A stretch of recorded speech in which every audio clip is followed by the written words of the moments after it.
Hi everyone and welcome back. It's me, Jessie. It is December 10th today, but by the time you see this, it'll probably be day 11 or 12 of Vlogmas, but that's fine. I have no idea how long it's going to take me to edit this video. So I wanted to do some react videos to made-for-TV Christmas movies because I haven't actually watched a lot of them, and some of them just seem so fantastically bad that I really wanted to do that, but I'm having technical difficulties and also logistical difficulties in getting the movies, getting them to be able to like record while I'm watching.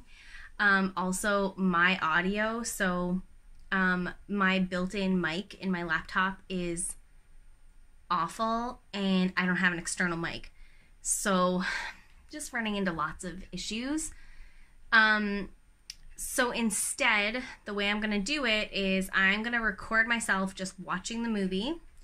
And at the end, I'll do a bit of like a recap, I hope, and then a review. Full disclosure, I will be consuming adult beverages while I do this, so I don't know how this is going to turn out. What I am going to do, though, is add the trailer in so you can at least see what movie we're watching. So, I mean, it's in the title. You know what movie we're watching. We're watching Holiday in Handcuffs. So it's the 2007 made-for-TV movie starring Melissa Joan Hart and Mario Lopez. This is one of the best-rated made-for-TV movies. Apparently, it's very popular. Apparently, it did really well. So that's the one we're going to watch first. So this being one of the best, the next video I watch will be one of the worst. So pray for me. But if this one's one of the best, then I'm looking forward to it. So I'm going to stick in the trailer here, and then once that is over, we'll get into the recap. All Trudy wants is to be the perfect daughter. I have nothing to offer. No husband, no grandchildren. So this Christmas, she's bringing home the perfect boyfriend, even if it is a felony. I'm not her boyfriend. She poked a musket in my ribs, tied me up with furry handcuffs, and drove me to wherever I am right now. Furry handcuffs. Now I'm embarrassed. She's holding him hostage, but he's stealing her heart.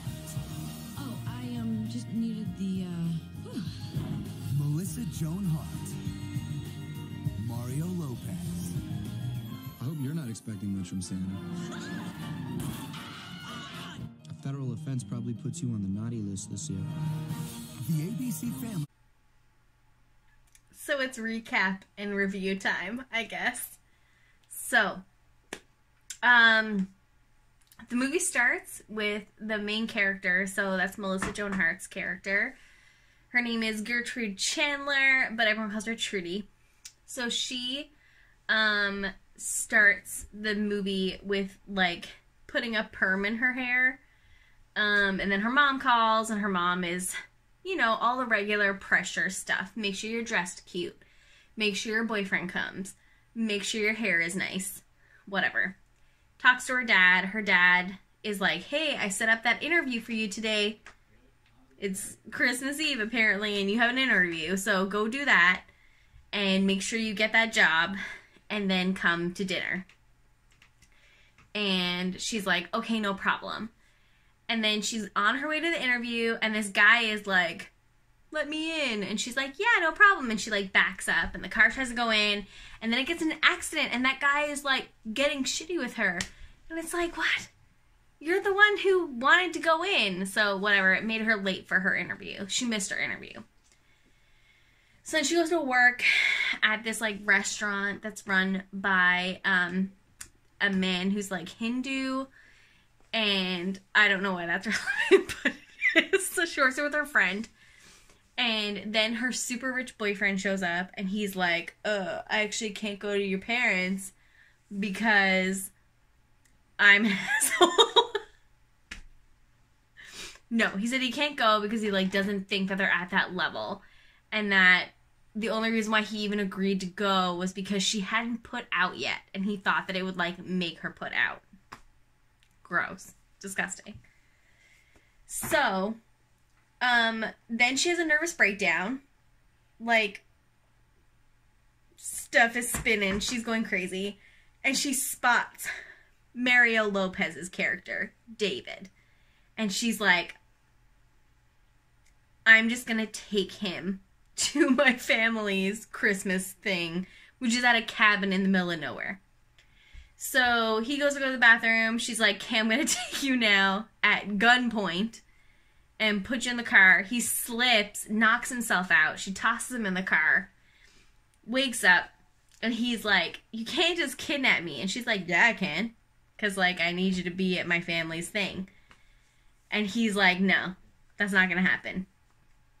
So then they stop at a gas station. And the gas station guy is, like, creepy. And she is, like, trying to explain why she has this guy blindfolded in her front seat. And she's like, yeah, we're, like, into some weird stuff. So, like, we're having a weekend away. And the old man is like, yeah, I'm into that. So then he gives her these, like, fuzzy handcuffs. And she, like, handcuffs some of these fuzzy handcuffs instead. So creepy. Then they get to the house. Cool. She goes in first and tells her parents that because he's, like, super nervous and awkward and whatever, that he's gonna say, like, it's like a bit where he's gonna say he's, like, kidnapped, he's here against his will, and whatever. So she brings him in, and of course, right away, he's like, your daughter is a psycho, like, she kidnapped me. And they're like, oh, ha, ha, ha, you're so funny. And he's like, looking what?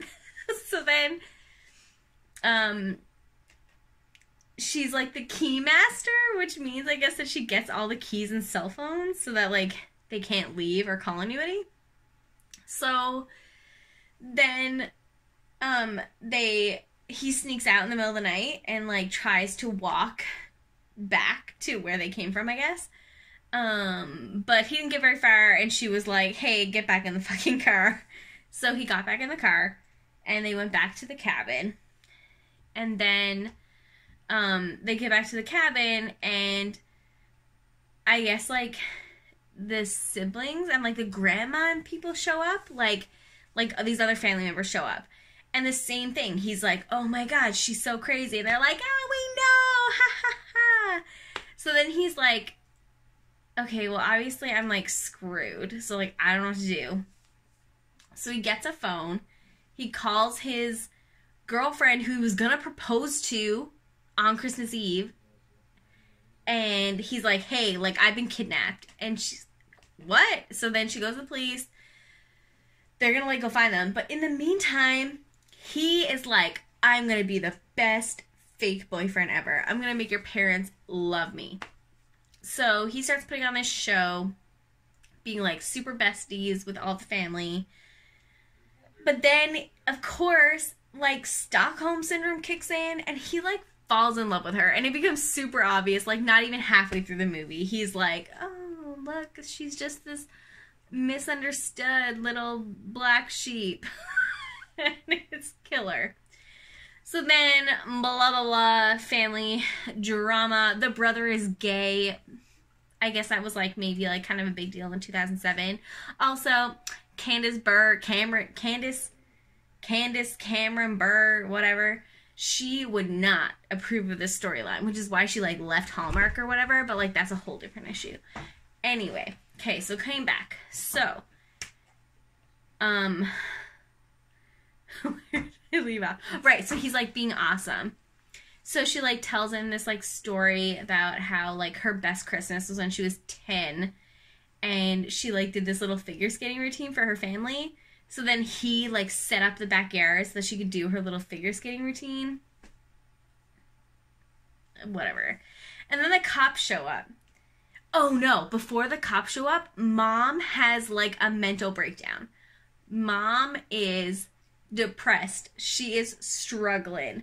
She tells her husband at dinner that she has to think about Clint Eastwood to, like, get through their once-a-year times. Yeah. Very uncomfortable. Very uncomfortable. Awkward all around. So, anyway, then the cops show up. And they're like, hey, your daughter kidnapped this guy.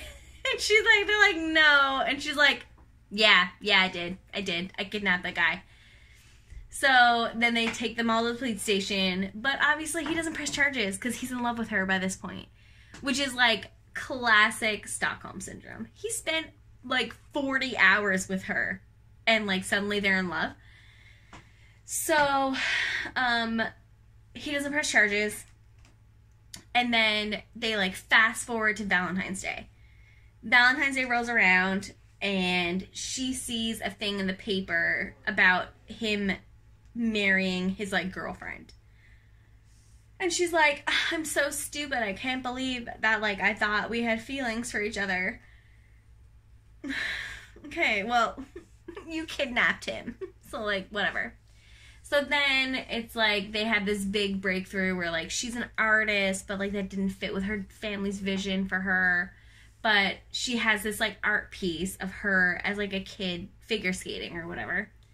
So she goes to this art show. Her brother shows up with his boyfriend and like it's super cute. But then they bring the parents. Turns out the parents went to therapy, which is like good for them. Because like marriage can be hard. So they went to therapy and then they were like, we just want what's best for you. We just don't want you to get hurt. But like if this is what's good for you, then like that's fine.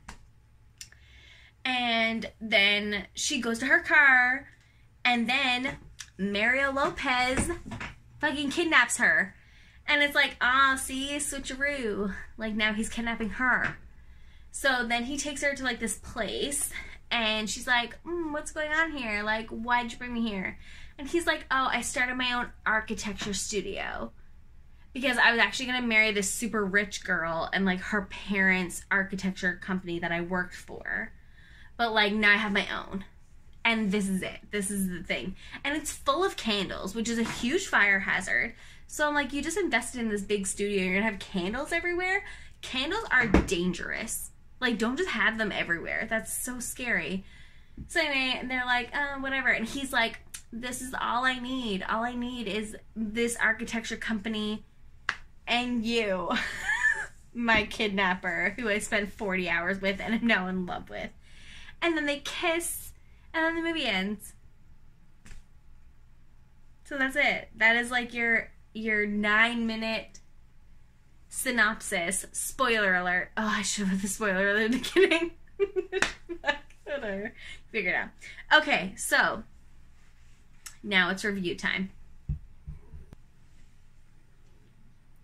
Okay, so overall opinion. It's good.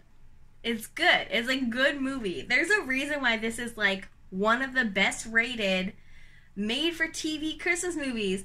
Because it is good. I mean, Melissa Joan Hart, love her. I feel like she was so undervalued in the 90s and early 2000s. Also, the thing that makes me crazy, and I remember this so clearly, is like this movie's from 2007. And, like, back in 2007, we were, I say we as in, like, teen girls. In 2007, I was, like, what, 18 or something? Like, we were told that she was, like, plus size. Which is crazy. That is insane. That is absolutely crazy. Nuts. Absolutely bonkers. Anyway, she's fantastic. She's a great actress. I don't think there's a single thing that she's been in that I, like, didn't love. Love her. Mario Lopez, I mean, he's handsome. He's a good actor, but he's like, that boy is handsome. So, I mean, the actors were going to be good. The grandma, love her. Probably the best character in that whole movie is Grandma. Fantastic. Love her. Yeah, overall, great plot. Fantastic casting. I mean, the Stockholm Syndrome stuff, it's a bit much. A bit much. It's intense. Like, they literally spent, like, 40 hours. Like, 40 hours together. And he was like, I'm in love with you. I'm like, that is some intense. That is quick. That is fast for Stockholm Syndrome. But overall, great movie. Not surprised at all that this movie was rated like one of the best. So glad. Honestly, I think this is the way to do it. I mean, let me know. Maybe you hate this way of doing it, but like, this is good. So next we're gonna watch the worst rated made-for-TV Christmas movie. I think it's a Kirk Cameron one, which is a problem. But we'll get there. It's fine. Anyway, thank you for watching. If you like it, let me know. If you don't, you know, keep that to yourself. Anyway, we will see you tomorrow, I guess. Okay, bye-bye!